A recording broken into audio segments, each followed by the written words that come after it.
Regresamos de nuestra pausa musical y comercial. Estamos hoy aquí, jueves 23 de marzo, en Vamos Somos Chilenos, junto a Daniel de la Hoz y quien les habla, Marcelo González.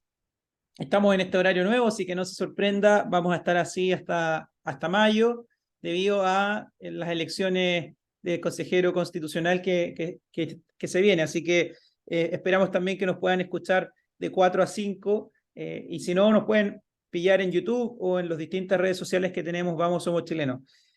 Bueno, Daniel, una de las cosas que se nos quedó en el tintero, pero que es importante destacar, es respecto al Tribunal Constitucional. Estuvimos conversando en la primera parte sobre los efectos de esta decisión del Tribunal Constitucional respecto a los indultos.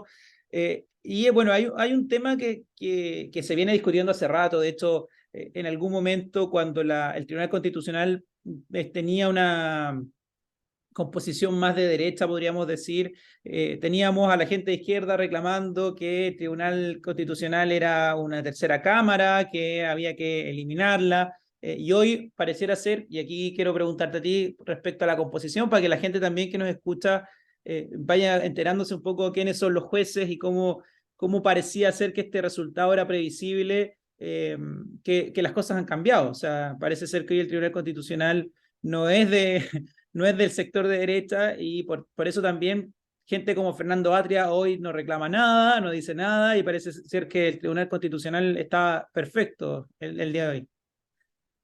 Bueno, haciendo un poquito de historia, Marcelo, el Tribunal Constitucional nace un poco después de la Segunda Guerra Mundial, en que los países europeos se dan cuenta de que debería existir un ente que pudiera controlar la constitucionalidad de las leyes que se dicten. Ese es el propósito que tiene el Tribunal Constitucional, porque muchas veces, y nos pasó, digamos, en el tiempo de la Unidad Popular, que los parlamentarios o los legisladores se escapaban a la Constitución en cuanto a dictar las leyes. Recordemos también que el Tribunal Constitucional se instauró en Chile a través de un proyecto del presidente Eduardo Frei Montalva al final de su periodo, y fue finalmente quien lo implementó y lo instaló fue el presidente Allende en la primera parte de su gobierno, donde este Tribunal Constitucional, como decía, el propósito fundamental era de que las leyes que se dictaran estuvieran dentro de la Constitución. Él no se metía en el fondo de las leyes, si estaban bien o estaban mal. Lo que le interesaba al Tribunal Constitucional era verificar de que no se estuviera vulnerando la Constitución. Era un ente totalmente jurídico y ajeno a la contingencia política. Pero hemos visto que a través del tiempo se ha ido transformando el Tribunal Constitucional y ha sido ya más un ente político que un ente jurídico o un ente constitucional dedicado a revisar la constitucionalidad de las leyes. Y el resultado que tuvimos era un resultado totalmente previsible, porque siendo el Tribunal Constitucional una institución que debía estar compuesta por 10 personas, está compuesta por 8, ya hace ya cerca de un año que no se nombran las dos que faltan. Y la composición era 5 personas de izquierda y 3 personas de derecha. Indudablemente de que ese iba a ser el resultado que se iba a obtener. Y fue finalmente el resultado que se obtuvo, digamos, 5-3 a favor, digamos, eh, de no aceptar la presentación que hicieron los diputados de derecha. Entonces, el Tribunal Constitucional en este momento es una institución que nos sirve. Nos sirve para los efectos que fue creado, que es para, lo vuelvo a repetir, ver la constitucionalidad de los actos del gobierno o de la Cámara o del Parlamento. Entonces, yo creo que en realidad perdió su función. Yo creo que en realidad si seguimos en esta misma línea, el Tribunal Constitucional debería eliminarse, porque es un ente totalmente político que está conformado de acuerdo a las circunstancias y de que cada gobierno va nombrando a los jueces conforme a sus ideas políticas, cuando en realidad el Tribunal Constitucional debió estar conformado por personas de una excelencia académica tremenda, por jueces de una destacada trayectoria profesional, personas con un reconocido capacidad académica, personas que han escrito libros, personas que han hecho cosas importantes en toda su vida jurídica respecto al tema, y no colocar personas, digamos, que tienen ideologías afines al gobierno que lo está representando. Entonces yo creo que el Tribunal Constitucional en este momento ya perdió su razón de ser. Es una cosa que en realidad ya sabemos que todas las cosas que presente, si lo presenta alguien de izquierda va a ganar, si lo presenta alguien de derecha va a perder, o sea, no tiene ninguna finalidad, perdió completamente su objetivo, así que en mi opinión, yo creo que deberíamos eliminar el Tribunal Constitucional y tendríamos algo de ahorro en recursos económicos para construir un CEFAM, hacer un hospital, etcétera, o contribuir, digamos, a todas estas bonos que está dando el gobierno. Sí, aquí yo no sé si te meto en el aprieto o no, porque yo no lo manejo bien, pero yo entiendo que, como señalaste, que hay ciertos ministros de esta Corte, o sea, de este Tribunal Constitucional, que los designa el presidente, otros que los designa el Congreso, pero eso cómo funciona en términos de tiempo, porque hoy parece que, o sea, resultó coincidentemente que el presidente Boric le tocó designarlos, pero no es que sea cada 4 años, entiendo, o sea, No, los jueces duran 10 años, ¿ah? Y hay 4 que nombra el Congreso Nacional, 2 que nombra el Senado, 2 que nombra la Cámara de Diputados y que tienen que ser aprobados por el Senado. Los otros 2 los nombra el presidente de la República, o 3 los nombra el presidente de la República, y los otros 3 los nombra la Corte Suprema. Esa es más o menos la forma en que se nombran los jueces pero indudablemente que si la Cámara o el Parlamento tiene una mayoría de la izquierda, indudablemente que las personas van a ser de izquierda. Si tiene una mayoría de la derecha, van a ser de la mayoría de derecha. Entonces, a lo que voy yo, que ya no se están eligiendo a los jueces de acuerdo claro. a su trayectoria académica o su trayectoria profesional. O sea, ideal que fueran jueces, digamos, con 40, 45 años de desempeño en el área jurídica, jueces que en realidad hayan tenido una destacada labor académica durante muchos años, etcétera, etcétera, sino que se nombran personas que ideológicamente están con una idea o con otra.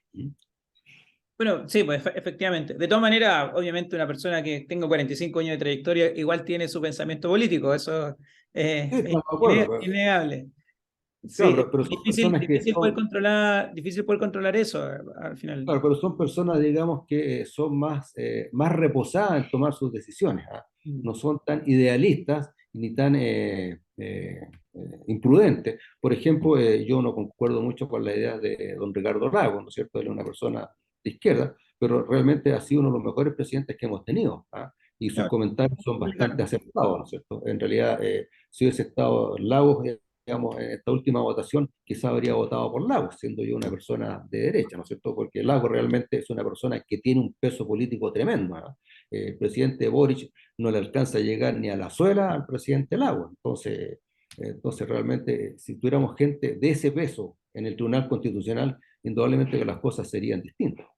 Claro. Bueno, efectivamente, eso va a ser una tarea también que va a tener este Consejo Constitucional o todo este diseño constitucional que se está creando respecto a cuál va a ser el destino del tribunal. De todas maneras, sigue ejerciendo y lo vimos esta semana con el resultado de los indultos. Ahora, volviendo, no sé si quieres hacer un Perdón, comentario. tú comentaste algo que me gustaría quizás comentar a los auditores. Tú hablaste del Consejo Constitucional y yo, voy a decirte verdad, no tengo mucha confianza en de que vayamos a tener una muy buena y nueva constitución como lo dice el conglomerado Chile Vamos, ¿no? Tuviste ya que sacaron el capítulo de las Fuerzas Armadas de la Constitución, que es una cosa importante y ya vulneraron una de las 12 reglas que se impusieron, ¿va? Entonces yo creo que en realidad vamos a tener un mamarracho 2, ¿ya? Sacar a las Fuerzas Armadas de la Constitución y dejarla subordinada al gobierno, va a empezar a pasar lo mismo que pasaba en el tiempo de la Unidad Popular, ¿va? Que el presidente Allende, ante la debacle que tenía el país y tratar de controlarlo, empezó a colocar a generales y almirantes de ministros, ¿va? Que además no duraban un mes porque tenían que renunciar porque ya la situación era insostenible. Entonces yo creo de que en realidad se va a dejar a las Fuerzas Armadas al arbitrio de los gobiernos de turno. Y eso no está bien. Las Fuerzas Armadas deben ser independientes, deben ser no deliberantes y deben tener el monopolio de la fuerza para los efectos de que han sido creadas, ¿no es cierto? Las Fuerzas Armadas están hechas para combatir y las fuerzas policiales están para perseguir a los infractores de ley. Así es, bueno, vamos a estar viendo con atención el proceso, por lo menos, y le recordamos a los auditores que nos escuchan hasta ahora que las próximas elecciones, el 7 de mayo, se eligen los consejeros constitucionales, en Valparaíso se tienen que elegir 5, el voto es obligatorio, así que estamos todos obligados a ir a votar. Así que también para que la gente vaya conociendo, las campañas ya comenzaron, uno ve en distintas redes sociales a los candidatos desplegándose, ahí por supuesto cada uno verá cuál es el idóneo respecto a sus El de su convicciones. preferencia. Exactamente, cada uno verá quiénes son. La semana pasada estuvimos aquí con uno, pero lo importante, por supuesto, es que la gente se informe, que participe, independiente, obviamente, si su posición, su preferencia es rechazar desde el inicio hasta el final o buscar algún tipo de apruebo.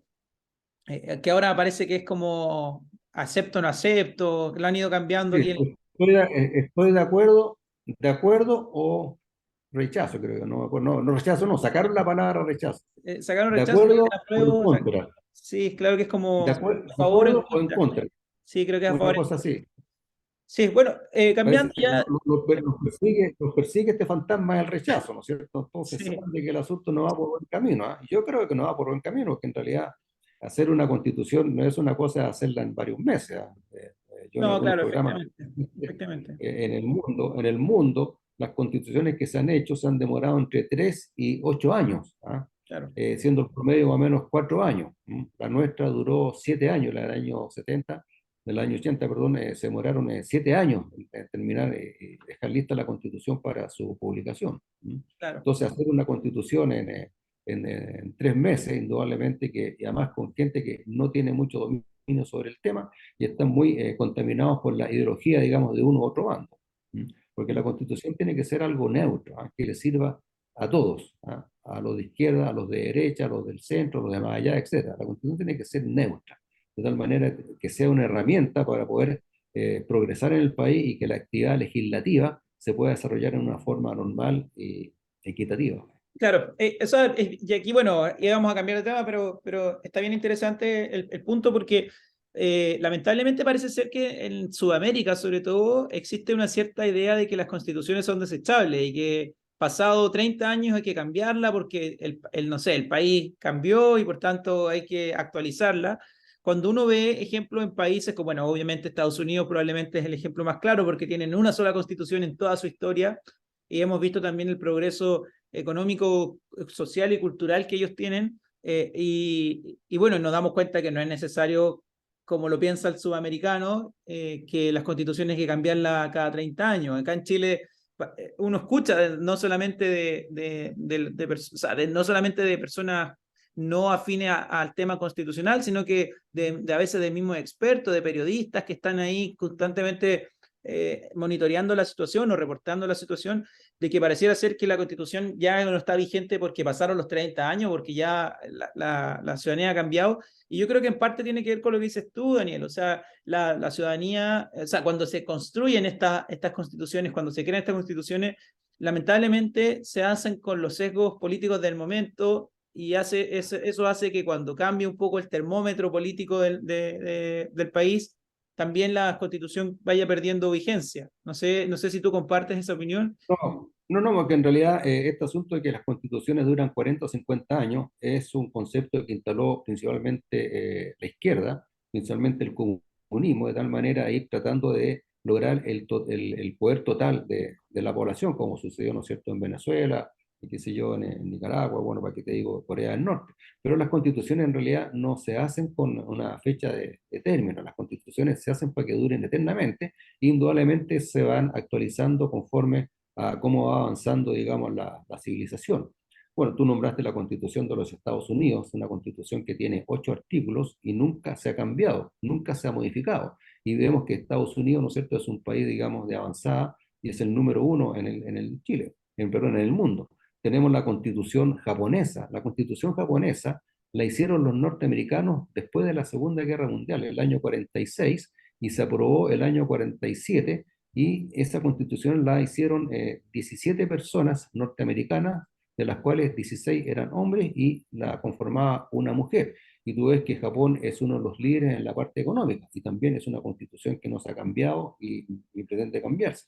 La constitución alemana también la hicieron los norteamericanos y tú ves que Alemania es una potencia económica. Entonces esto de que las constituciones duran 40 años es una idea que implementó el comunismo y que va orientado a tener el poder total. ¿Qué es lo que está pasando en Chile? Y por eso es que el presidente Boric dijo, después que perdió el plebiscito, habiendo dicho antes de que en realidad terminado el plebiscito no había más, dijo no, tenemos que seguir y vamos a hacer tantas convenciones constitucionales hasta que logremos una nueva constitución.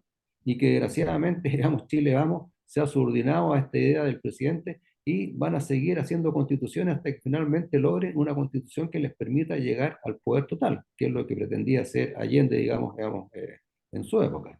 Entonces, las constituciones no son para durar un tiempo determinado. Las constituciones se hacen para que perduren en el tiempo, le den estabilidad al país, y no solamente estabilidad, sino que le den progreso y le permitan a sus ciudadanos alcanzar la felicidad, que es uno de los principios que tiene la Constitución norteamericana, ¿no es cierto? La libertad, la propiedad, con el fin de que el norteamericano sea feliz. Y eso, en alguna manera, está también dicho en nuestra Constitución en el tercer inciso del artículo número 1, ¿eh? De otorgarle a las personas todos los medios para que alcancen sus fines. ¿M? Está claramente que en el fondo es, digamos, alcancen, digamos, a felicidad en su desarrollo personal y en su desarrollo familiar. Exactamente. Bueno, estamos conversando con la gente que se está sumando también hasta ahora a nuestro programa, con Daniel de la Hoz, que es ex capitán de navío en retiro y abogado, también quien les habla, Marcelo González, jefe de oficina de la Fundación para el Progreso en Valparaíso. Daniel, me gustaría ahora sí pasar al tema respecto a una noticia que también estaba vinculado con la primera parte, que tiene que ver con el narcotráfico, pero que afecta fuertemente al puerto de San Antonio, que durante esta semana fue, o mejor dicho, el viernes de la semana pasada, pero que se ha ido desarrollando sobre esta semana, fue catalogado mundialmente por la ONU como el principal punto para trasladar drogas. Y esto es una noticia obviamente nos deja muy mal parados respecto al mundo, sobre todo porque significa mayores controles pensado en el futuro y otras problemáticas que vienen acompañados a la droga, pero se señala que hay un alto tráfico de cocaína y de otras sustancias ilícitas que irían principalmente para Panamá, México y Europa. Me gustaría aquí conversar un poco contigo porque también durante esta semana o la semana pasada en un programa de televisión que probablemente muchos de los auditores han escuchado o han visto el extracto, hubo una pregunta respecto a la cantidad de policías que existen en Chile y ahí hay un policía que tiene que ver con la de la aduana que me gustaría también conversar contigo, que tú nos contaras un poco y conversar un poco sobre esta situación que se están dando en las aduanas en general respecto al tráfico de drogas y cómo Chile está hoy como país donde tiene varios puertos viéndose afectada por el traslado de drogas. Mira, sí, al respecto, primero que nada decir que las policías, tanto carabineros como la PDI, Policía de Investigaciones de Chile, hacen un tremendo esfuerzo por combatir el narcotráfico y están permanentemente buscando, digamos, las fuentes donde se trafica la droga. Eso yo quiero dejarlo en claro. Hacen un esfuerzo tremendo. Desgraciadamente con no mucho apoyo del gobierno, pero ellos hacen un esfuerzo tremendo. Pero el narcotraficante internacional cuando decide, digamos, traficar su droga, hace una apreciación de la situación y ve qué partes le es más fácil y más cómodo poder desarrollar esta actividad ilícita. Indudablemente se ha dado cuenta de que en Chile en realidad es bastante fácil, porque la policía no tiene muchas facultades, el gobierno le ha quitado estas facultades que tiene para, digamos, oponerse al delincuente, entonces dicen, bueno, operemos desde Chile y empiezan a buscar los puertos que tienen la mayor cantidad de movimiento de carga, que uno de los puertos es San Antonio. San Antonio mueve una cantidad de carga tremenda, la cantidad de contenedores que se mueven ahí es impresionante. Indudablemente que aduanas no tiene la capacidad de poder fiscalizar completamente todo lo que circula por ahí, que sumado a la incapacidad que tienen las policías, digamos, de no poder actuar, digamos, con la fuerza que el derecho le otorga, dicen, bueno, usemos San Antonio. Y por otro lado, también está la Policía Marítima, que es de la Dirección del Territorio Marítimo, pero la Policía Marítima también no tiene los elementos, no tiene las herramientas para poder fiscalizar los miles de contenedores que circulan por San Antonio. Entonces, cuando dicen que en realidad es culpa de la policía marítima o culpa de aduana, es porque el gobierno no le ha entregado los medios suficientes para poder, digamos, detectar la droga que está circulando por ahí, y no solamente droga, sino que también las armas. ¿Ah? Recordemos que hace un tiempo atrás se descubrió a una persona que en el maletero de su auto tenía una cantidad importante de armas, que tienen que haber entrado, digamos, por el puerto de San Antonio. Entonces yo creo que en realidad lo que hay que hacer acá, y lo que debe hacer el gobierno, es entregarle la herramienta e invertir en recursos tecnológicos de última generación, de tal manera que puedan hacer una labor eficiente y que el narcotraficante sepa que San Antonio o Valparaíso, que son los puertos importantes, no son puertos de fácil internación de droga o de armas. Entonces, yo creo que hay que partir por ahí, digamos, invirtiendo, digamos, recursos en otorgarle de una tecnología de punta a las policías, a la policía marítima, a aduana y también a carabineros y a la PDI, de tal manera que puedan hacer su función en forma eficiente. Entonces yo creo de que en realidad eh, en vez de destinar tanto dinero en crear fundaciones, en apoyar, digamos, otras instituciones que no las vamos a nombrar aquí porque en realidad son groseras, la cantidad de millones que se gasta aquí se deberían gastar en tecnología en los puertos. Exactamente. Bueno, con esa noticia se nos está acabando el tiempo, Daniel. Me gustaría, por supuesto, invitar a la gente que esta semana, entre el 21 y el 27 de marzo, se está celebrando la Semana de la Solidaridad con los pueblos que luchan contra el racismo y la discriminación racial. Invitar a todos, obviamente, a solidarizar con eso, a combatir la discriminación racial, sobre todo en un país que, bueno, nos guste o no, cada vez es más pluricultural, ha llegado también mucho migrante y tenemos que también hacernos parte de esa lucha. No sé, Daniel, si tú quieres hacer algún último comentario, pero desde ya, bueno, obviamente nos despedimos de nuestros auditores. Sí, pues en realidad el comentario, nos queda poco tiempo, decir solamente de que siempre el tiempo se hace escasísimo para comentar todo lo que uno quisiera comentar, ¿ah? Pero de todas maneras algo tratamos de entregarle a nuestro auditorio, digamos, de que estén informados y sepan cuál es nuestro pensamiento respecto a los temas que aquejan a la población. Así es. Así que bueno, muchas gracias a todos los que nos acompañaron el día de hoy en nuestro programa Vamos, Somos Chilenos y los esperamos también el próximo jueves a las 16 horas. Que estén muy bien, que tengan un excelente resto de semana.